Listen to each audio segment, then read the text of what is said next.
João, capítulo 4, versículo 1.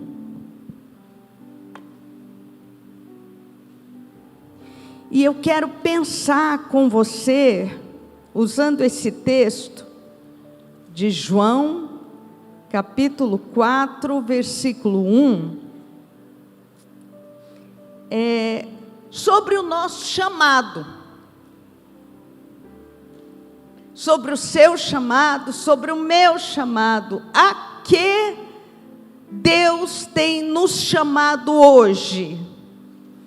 E graças a Deus por esses testemunhos maravilhosos que nós ouvimos hoje de manhã. Testemunhos grandiosos do poder de Deus que ouvimos nessa manhã. Então, eu queria que você pensasse um pouco junto comigo. Qual é o seu chamado diante de Deus? Para que Deus tem te chamado?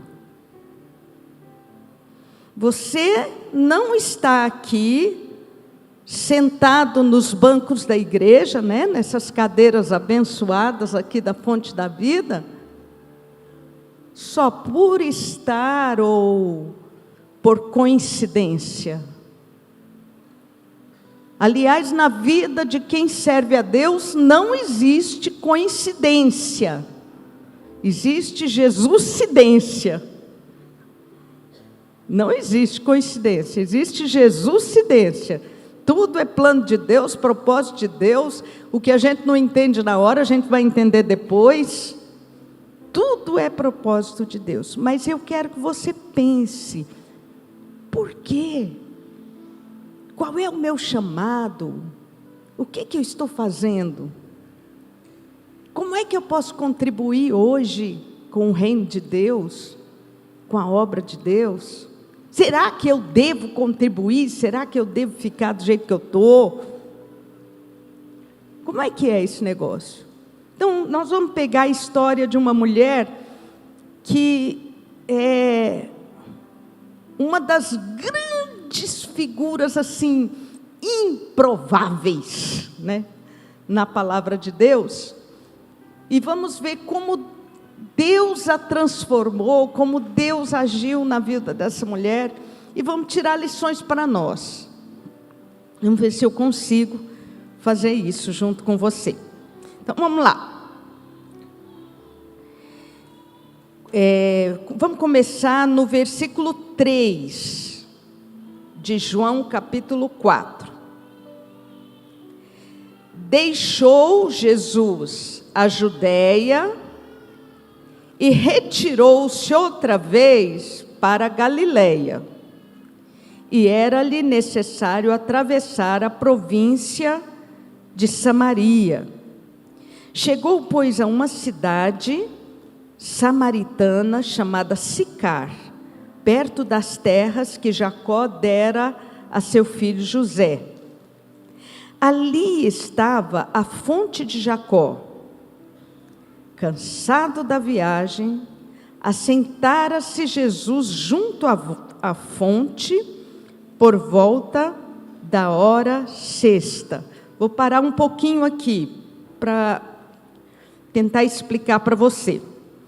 Jesus viveu naquela região, Judéia, Galileia.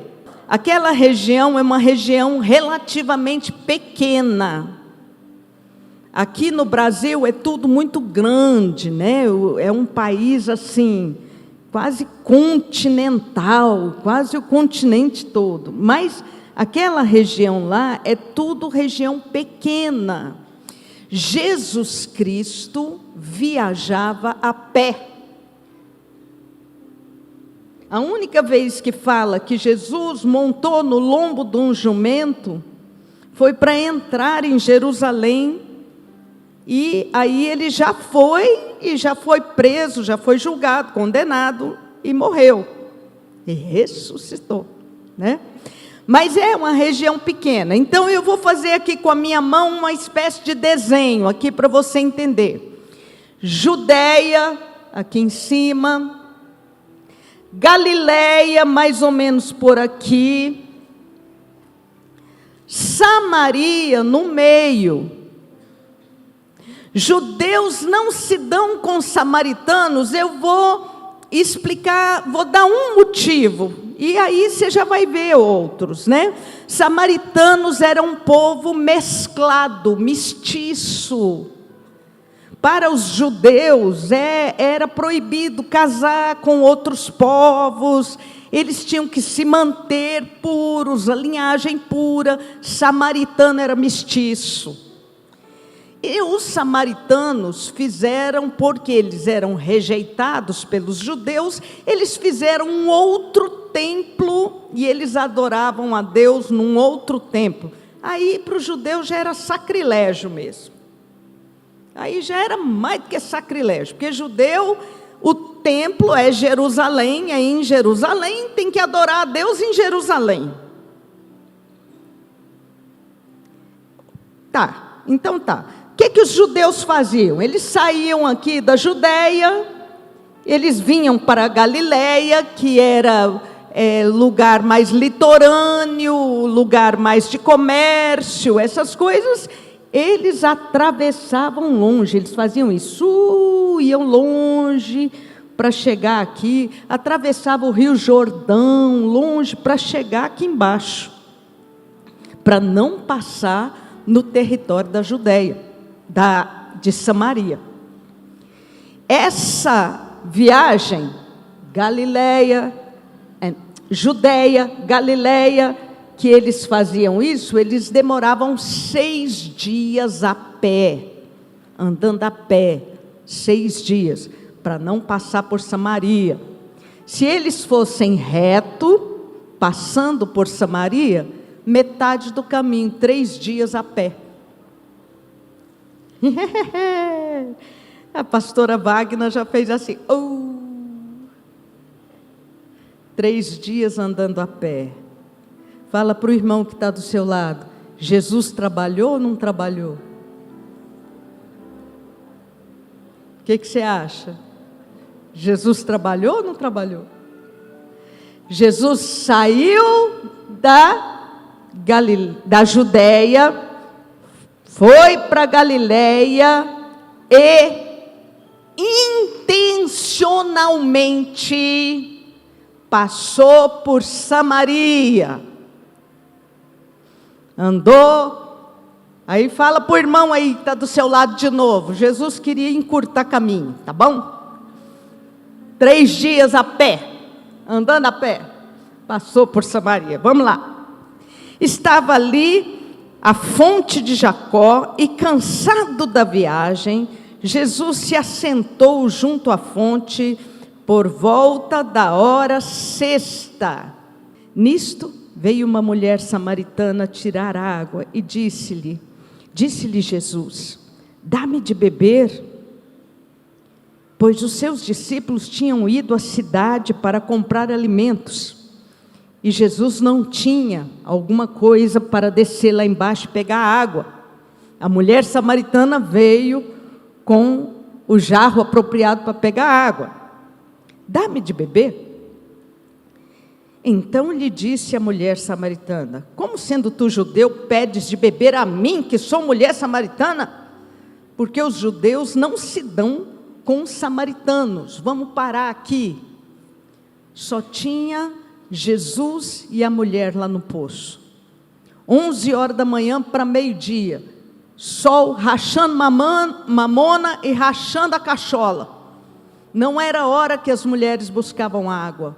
As mulheres buscavam água às 6 horas da manhã, 7 horas da manhã, porque era água para os afazeres do dia.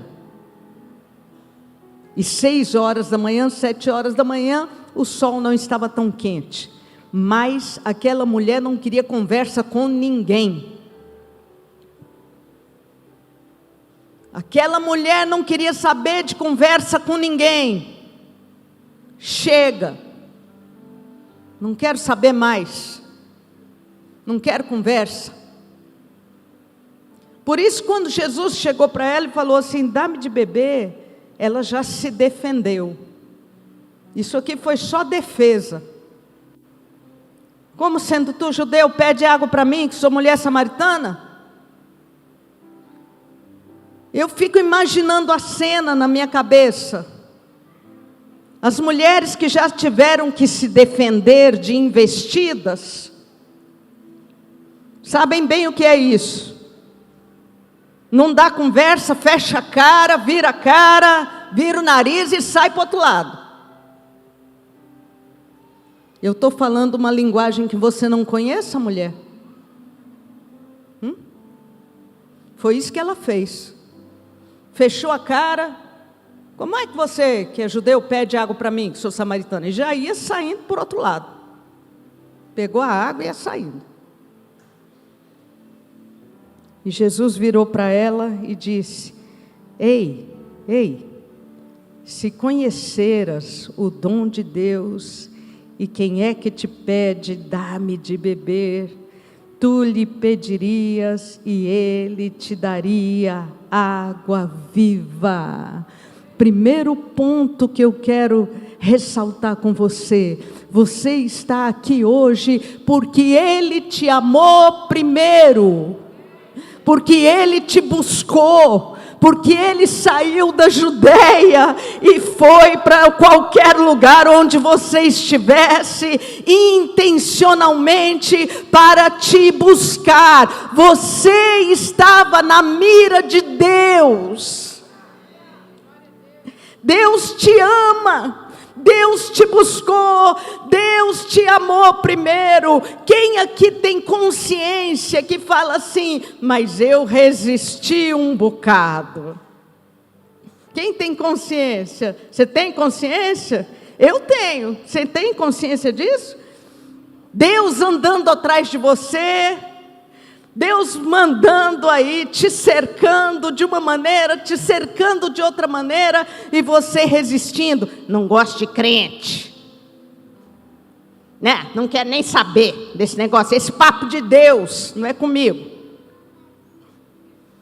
Até que o Espírito Santo tocou lá no fundo. Quem pode levantar a sua mão e dizer: obrigada por esse amor?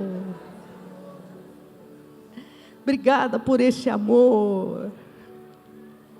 Obrigada porque o Senhor me buscou. Não foi só a mulher samaritana, não. Quem se lembra do endemoniado de Gadara?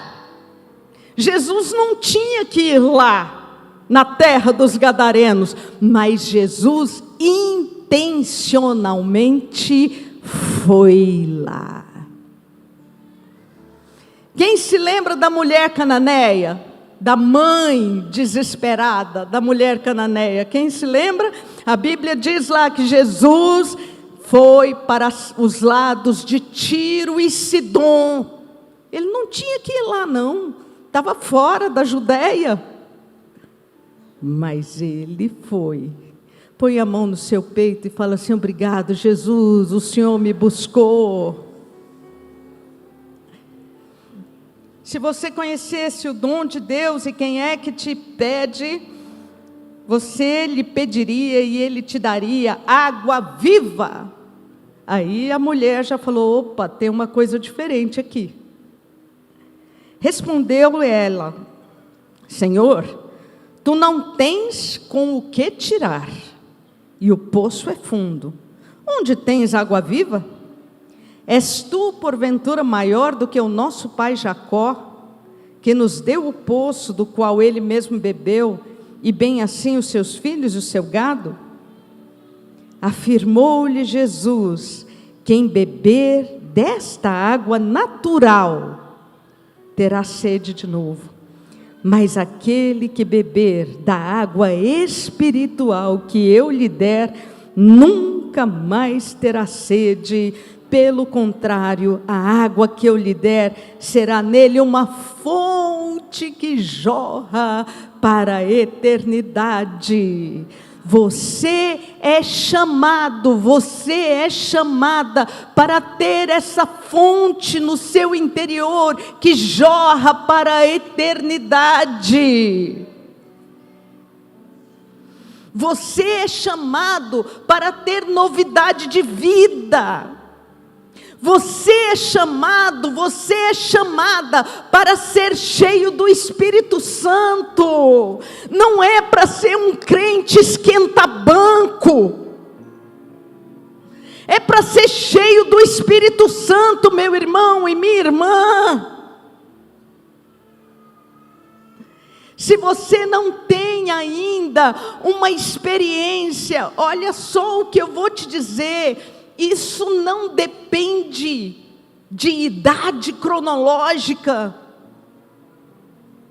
Deus ama a todos. Eu vou falar da mulher samaritana, você vai me entender. Deus ama a todos. Olha só, a vida cristã é uma progressão. Aqui, quem crer, progrediu, e for batizado, será salvo, progrediu.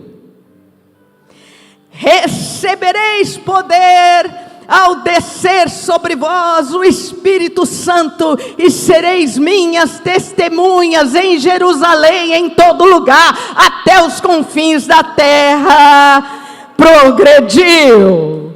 Deus te chama para isso. Receber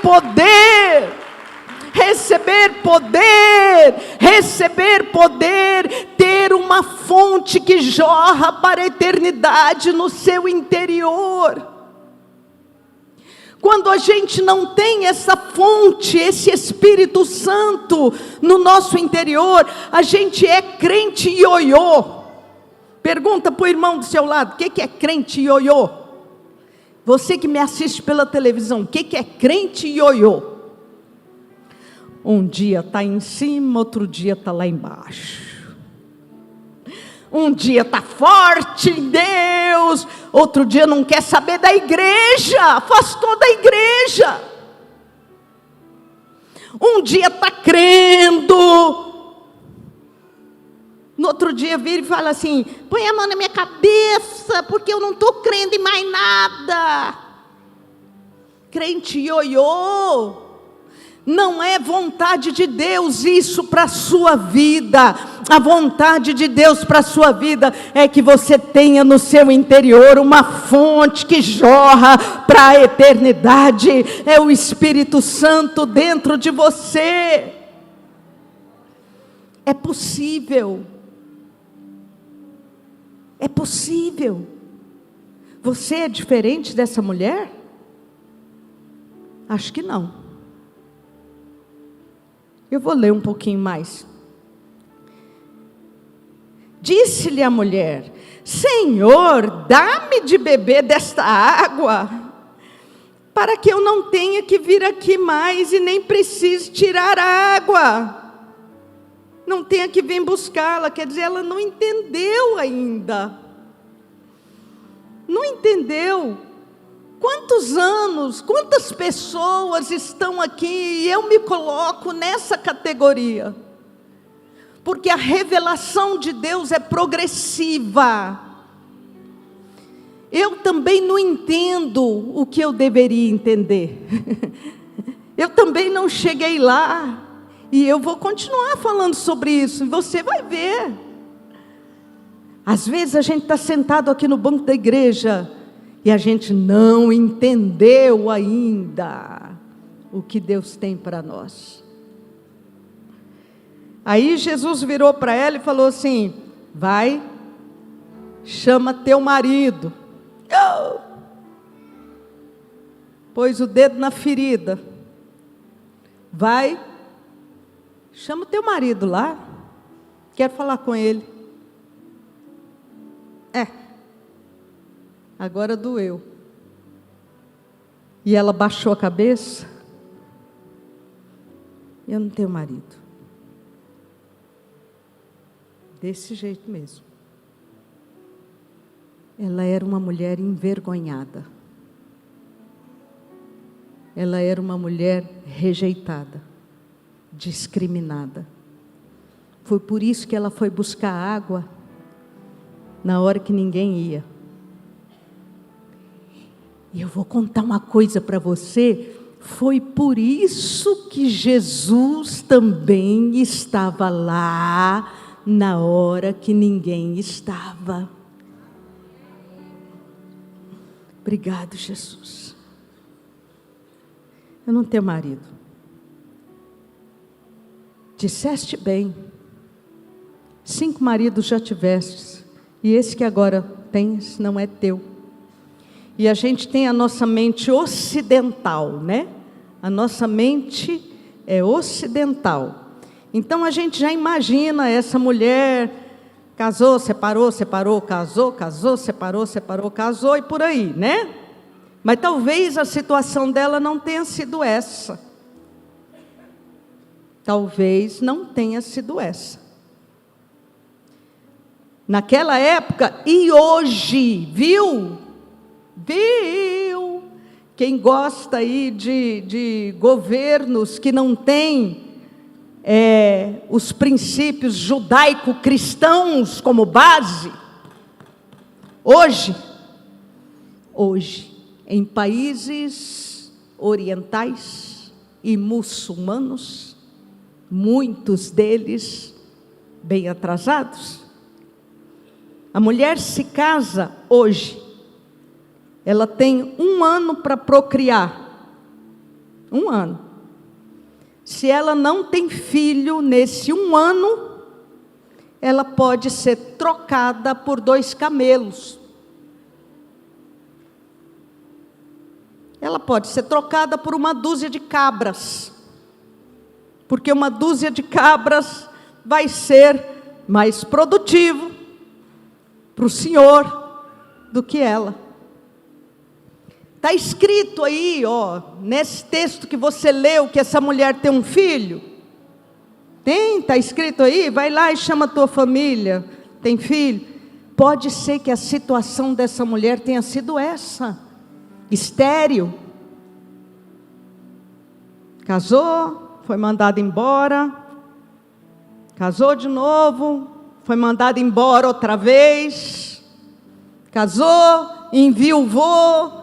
E aí tinha o resgate da família, né? O irmão do morto tinha que tomar ela. E por ela ser uma mulher estéril, pode ser que o 6º marido não quisesse assumi-la. Colocou ela lá dentro da casa dele, como uma empregada, e foi cuidar da vida e de outra esposa. Disseste bem. 5 maridos já tiveste, e esse que agora tens não é teu marido. Nós somos chamados, presta atenção no que eu vou te falar, nós somos chamados para ser curados das dores e dos pesos da nossa alma. Jesus tocou o dedo na ferida daquela mulher, não é para vê-la sangrar não, Jesus tocou o dedo na ferida daquela mulher, porque Ele queria curar as emoções daquela mulher, e isso faz parte da água que jorra para a eternidade, porque esta água que jorra para a eternidade, traz cura para o seu interior, traz cura para o seu emocional, traz cura para as dores, os pesos da alma, aquilo que ainda pesa o seu coração, as vergonhas que o diabo imprimiu, muitos problemas. Quando nós nos convertemos, quando a pessoa senta aqui na igreja, ela vem com histórias, às vezes, que tem vergonha de falar, vergonha. Vai lá e chama teu marido, não tenho marido, vergonha. Mas o Espírito Santo de Deus é espírito de cura, é espírito de liberdade, é espírito de restauração, é espírito de vida. Deus quer que você fique com a sua cabeça em pé, erguida. e todo demônio acusador está debaixo dos seus pés, em nome de Jesus. Aleluia, glória a Deus. O nosso chamado, Ele nos amou primeiro, nós somos chamados a beber a água da vida, nós somos chamados a viver em liberdade, a sermos curados pelo Espírito Santo de Deus. Senhor, versículo 19, disse-lhe a mulher: vejo que és profeta. Nossos pais adoravam neste monte, que é o Monte Gerazim, e vós, entretanto, dizeis que é em Jerusalém que se deve adorar. Jesus lhe disse: ó mulher, podes crer que vem a hora que nem neste monte, nem em Jerusalém adorareis ao Pai. Vós adorais o que não conheceis, nós adoramos o que conhecemos, porque a salvação vem dos judeus. Mas vem a hora, e já chegou, em que os verdadeiros adoradores do meu Pai adorarão em espírito e em verdade. Você é chamado para ser um adorador do Pai, em espírito e em verdade. Aí a mulher virou para ele e falou assim: eu sei, respondeu a mulher, que há de vir o Messias, chamado Cristo. Quando ele vier, nos anunciará todas as coisas. Nesse ponto, Jesus disse a ela: eu sou eu que falo contigo. Chegaram os seus discípulos e se admiraram de que ele estivesse falando com uma mulher. Mas nenhum deles lhe perguntou: por que falas com ela? Quanto à mulher, deixou o seu cântaro e foi à cidade. Eu quero chamar a sua atenção aqui. Deixou o cântaro. Por que será que o Espírito Santo colocou esse detalhe aqui? Deixou o cântaro. Deixar o cântaro aqui representa deixar todas as dores, deixar tudo aquilo que me impede de encontrar o Senhor, deixar a história que me traz vergonha, deixar a angústia. Eu fico imaginando, sabe, apóstolo, quando a mulher pegou e saiu, eu fico imaginando talvez Pedro, que era falador, né? Ô João: ei, moça, você esqueceu o cântaro aqui. E a mulher virar para trás e falar assim: pode ficar com ele aí, eu tenho uma missão maior agora, eu tenho um propósito de vida, eu vou testemunhar. Pode ficar com esse negócio aí, não tenho mais tempo para ressentimento, não tenho mais tempo para ficar brigando, para ficar preocupada com quem me desdenhou na vida. Né? Quem me desprezou na vida. Não tenho tempo para essas coisas, mas não pode ficar com isso aí. Eu vou testemunhar. Meu querido irmão, minha querida irmã, você é chamado. Aí eu quero, joga na tela, por favor, Filipenses 3, versículo 13 e 14. Filipenses 3, 13 e 14. Irmãos, quanto a mim, não julgo havê-lo alcançado, mas uma coisa eu faço, esquecendo-me das coisas que para trás ficam. Essa semana viraram para mim e falaram assim: eu estou num problema, bispa, eu não consigo ouvir a Deus. Bispa, não estou conseguindo ouvir nada. Eu respondi para a pessoa o seguinte: você só não tem a opção de parar. Você só não tem a opção de parar. A gente prossegue. Eu prossigo porque eu tenho um alvo. Entender, eu vou entender depois. Não entendo agora. Está doendo? Tá. Mas pode ficar com o cântaro aí, com a dor, com a tristeza. Eu prossigo para o alvo. Eu vou adiante. Eu tenho uma missão nesta terra. Prossigo, eu não julgo, mais uma coisa faço, esquecendo-me das coisas que para trás ficam, e avançando para as que adiante de mim estão, versículo, prossigo para o alvo, para o prêmio da soberana vocação. Olha, a sua vida não é pior do que a vida de homens e mulheres descritos na palavra de Deus. Eu sei que você tem sofrido, você que me assiste pela televisão, há sofrimentos que são legítimos mesmo. Sei que você tem sofrido, mas a sua vida não é pior do que a vida de homens e mulheres da palavra de Deus. Se eles puderam vencer, você também pode.